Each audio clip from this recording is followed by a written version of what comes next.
In this video I'm going to take a look at MIDI program changes with the Roland MC-101. You may know the Roland MC-101 as a groovebox that is based on the Zencore engine. It has 4 tracks that can be assigned to individual MIDI channels. It has drums, it has tone tracks, it has a really great synth engine that is based on Zencore, and it actually has a lot of variety. Alongside its USB capabilities with its MIDI over USB and USB audio interface, it also has traditional DIN MIDI ports, and that's actually quite useful in certain setups. For instance, in like a sort of retro MIDI sequencing setup that you could do with an Atari ST or some other old computers.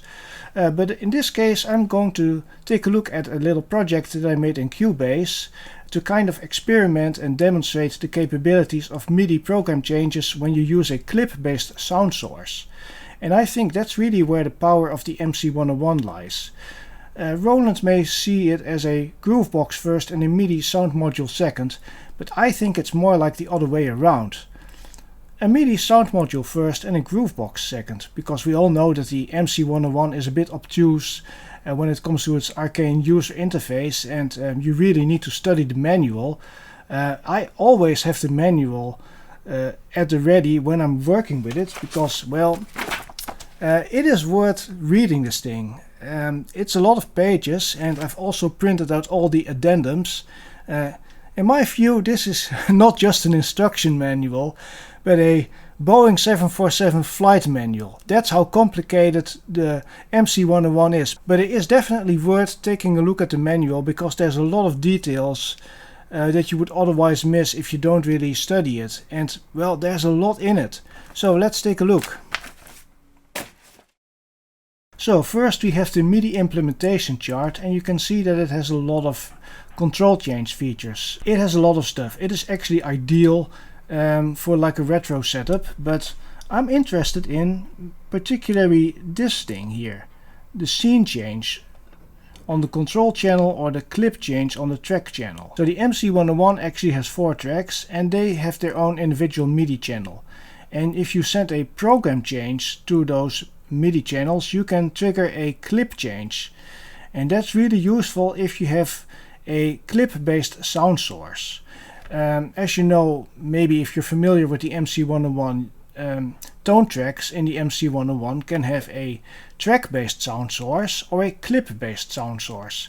With a track-based sound source, you have one instrument sound that applies globally on all the 16 clips of a track, but when you have a clip-based sound source, each clip can have a different sound.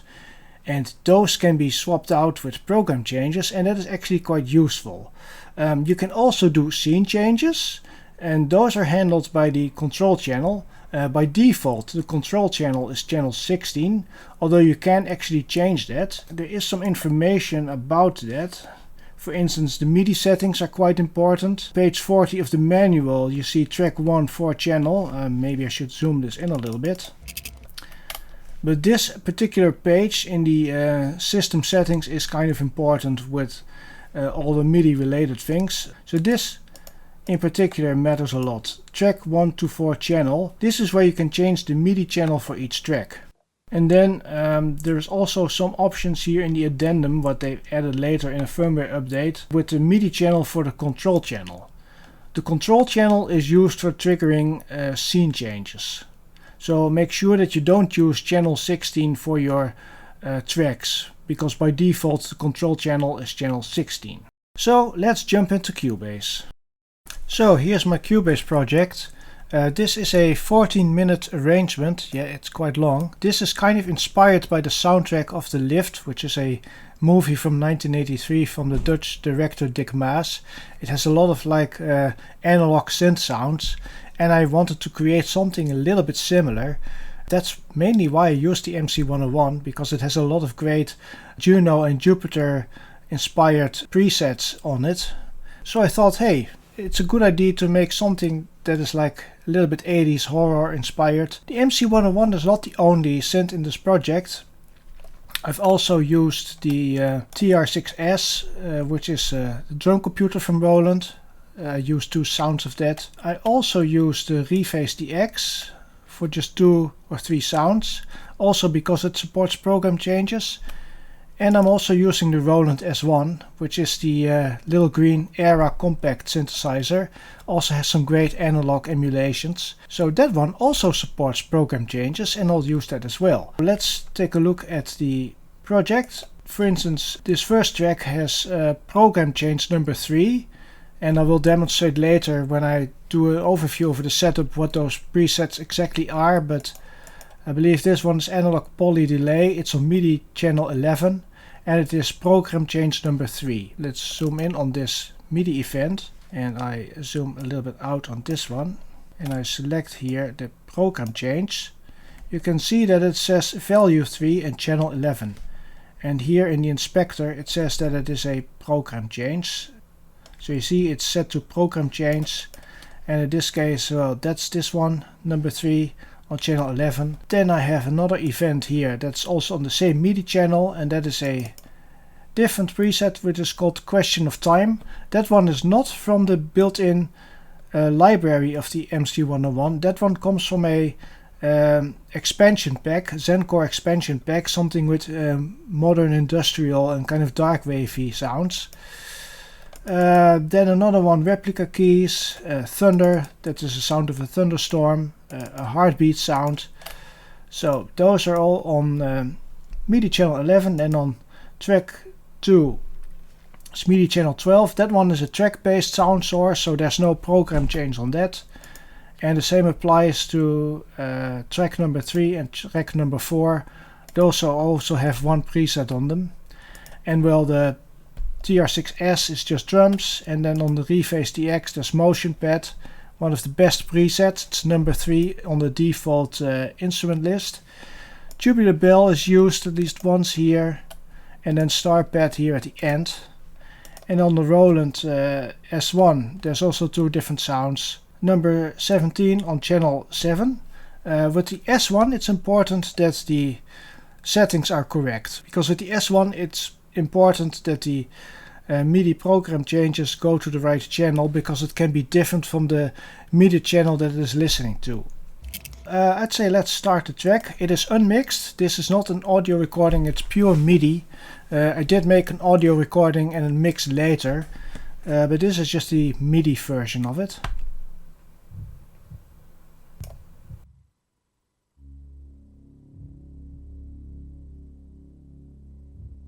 So now we are slowly building tension.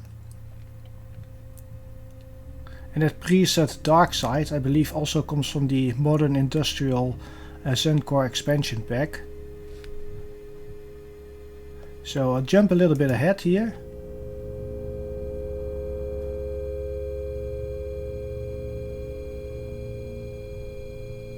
And now it is going to change the program, because now it's going to play Thunder.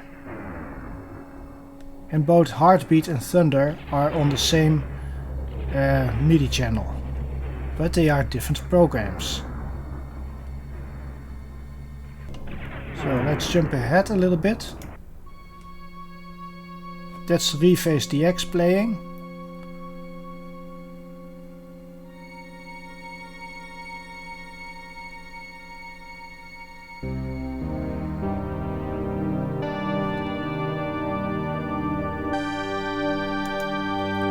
So it changed to program Question of Time, and it is playing these 2 tracks also, and these are kind of doubled up, so they are kind of layered.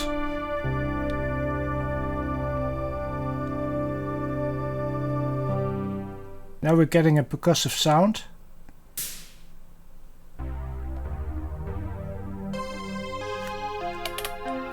Now it's playing this part, that patch is called replica keys, so it has done a program change. So let's skip ahead a little bit.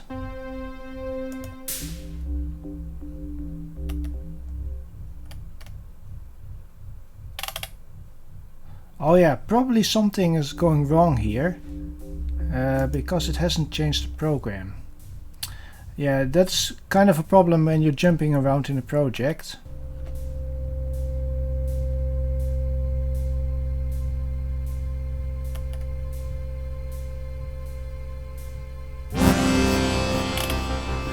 now we are getting a different sequence that is arpeggiated. I actually made this arpeggiated sequence with a VST, with this one.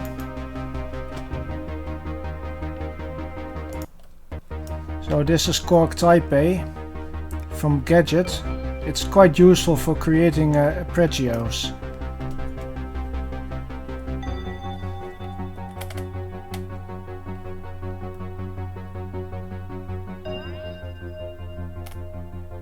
Oh, it seems like the Reface didn't do its program change properly.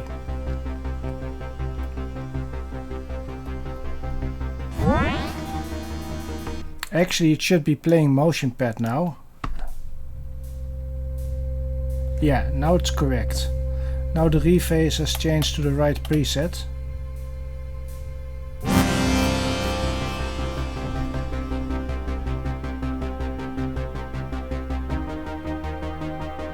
As you can hear, no more tubular bell, this is motion pad.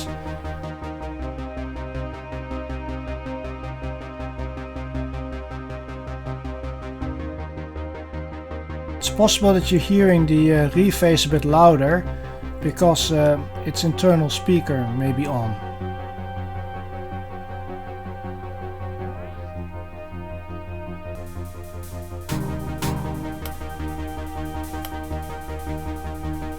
And over here I have created a marker track just to indicate the names with the different programs.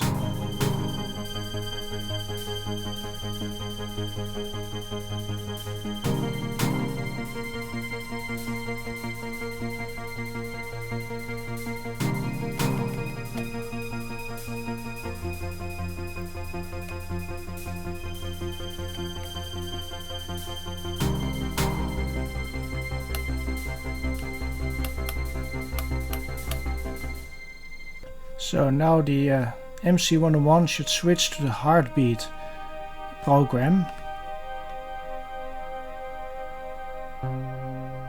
Ah, something is not working right.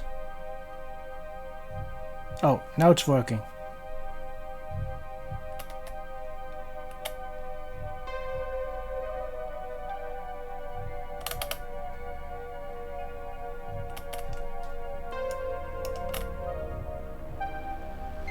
Now the S1 has changed to a different program.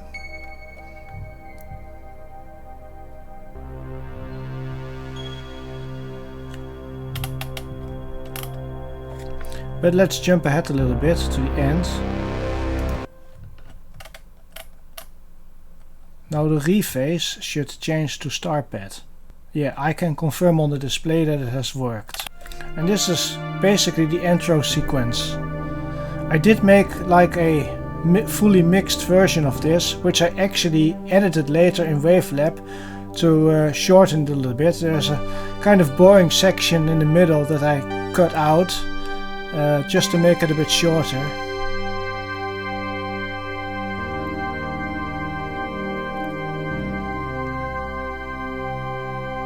And I recorded the audio just one track at a time with the line input of my interface. And now it goes to the heartbeat preset, and that's basically the end of the arrangement. So let's demonstrate the setup. First we go to MIDI channel number 1. That is the Reface DX. It's playing motion pad.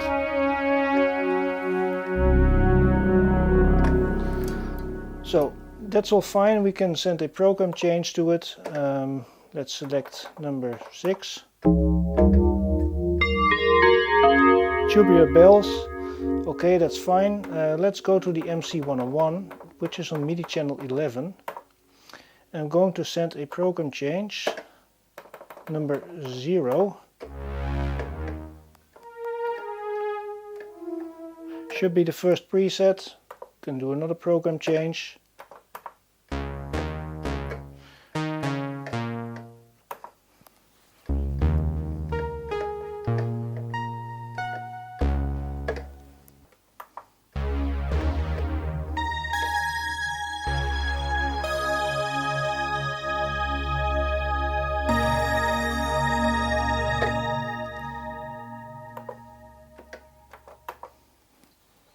Now we have our thunderstorm.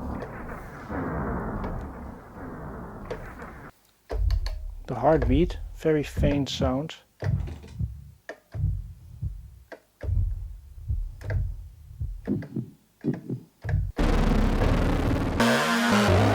That's a sound I didn't use. So let's go to the next track.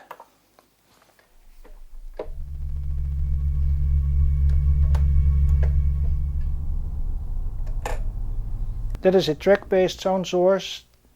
Then the third track on the MC-101.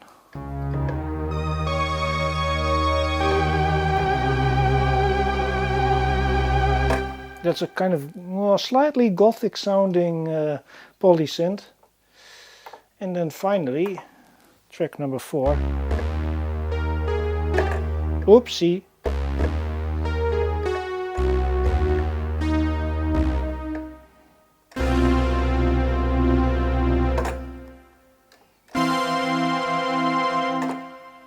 Alright, so that's the MC-101. Now we can go to the Roland S1. We select the different MIDI channel number 7. It's now currently on preset 114. And of course we can do a program change. It's not the one that I actually used. Oh, this one is a bit loud.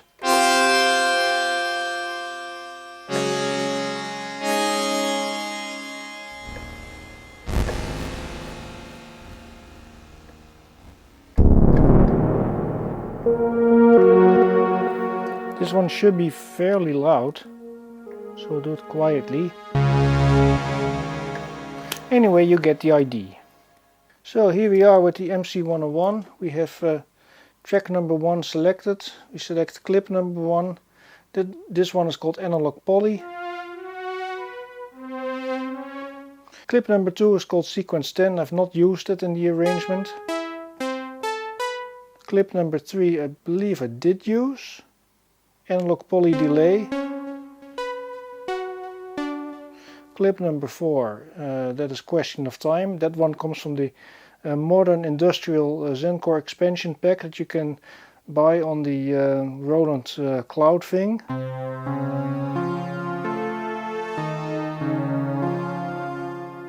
Clip number 5. Replica keys. Kind of traditional polysynth. Clip number 6. Or Thunderstorm.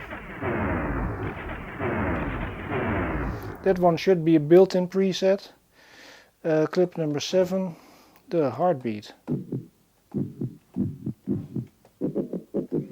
believe that one is also built in. Clip number 8 is called Scrap Metal. Comes from that expansion pack. I didn't use this preset.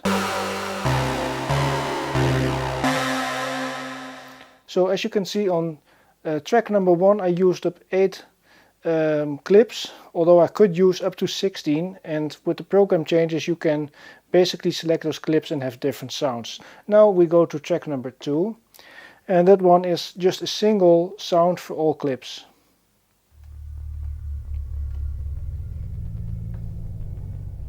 Track number 3, fairly standard.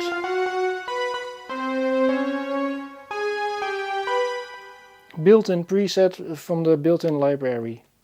And the same is for track number 4.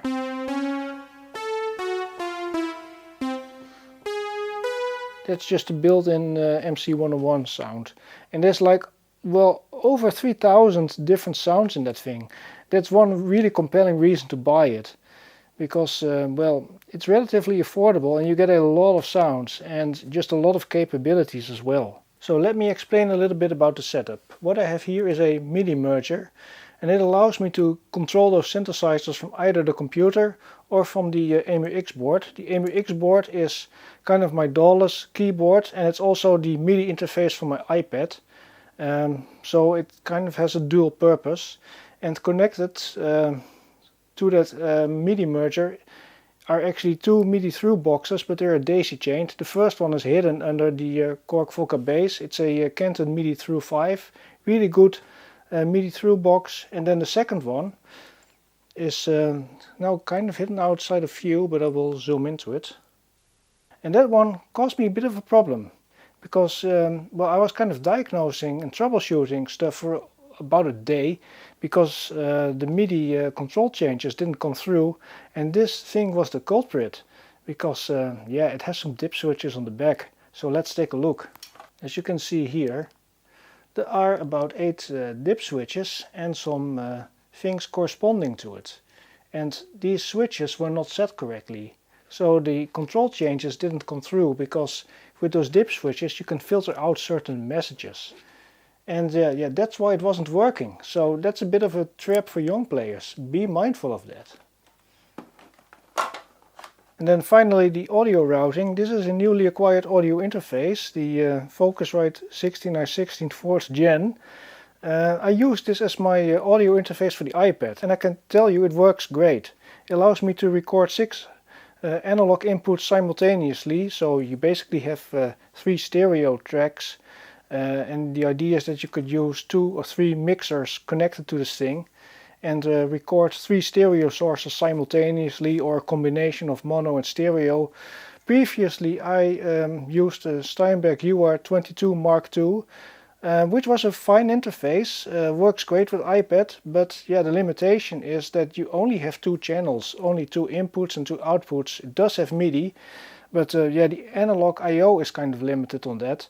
But yeah, this gives me a lot of flexibility. It also has 4 audio outputs, and the headphones are also separate. You have 2 headphone outputs, and those can actually be configured in the Focusrite control software to output different DAW playback tracks. So it's incredibly flexible what this thing can do.